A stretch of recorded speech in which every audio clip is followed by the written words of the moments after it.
Hi hello welcome back to my channel.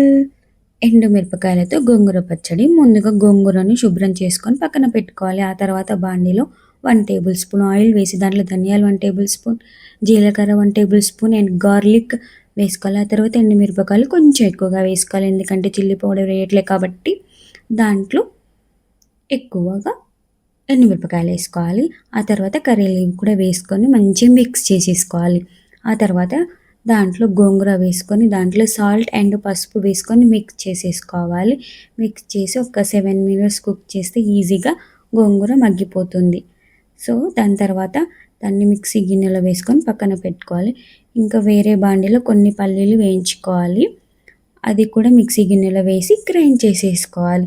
Next మనం మంచిగా ఇక తాలింపు పెట్టుకుంటే గోంగూర పచ్చడి అద్దిరిపోతుంది. తాలింపు పెట్టుకున్నాం కదా, పచ్చడి అయిపోయిందని అనుకోకండి. మంచి ఒక పెద్ద ఆనియన్ తీసుకొని మంచి ఒక స్లైసెస్లా కట్ చేసుకొని వేసుకోవాలి. వేసుకున్నప్పుడు అలా గిన్నె పడిపోతుంది, తీసేయాలి. ఎందుకంటే నాకు స్లిప్ అయిపోయింది.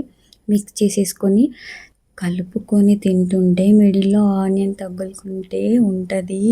అయ్యబాబోయ్! నేను మంచి ఘీ ఏసుకున్న అండ్ పచ్చడేసుకొని మిక్స్ చేసేసుకొని ఆ బాండీలో మొత్తం తినేసా.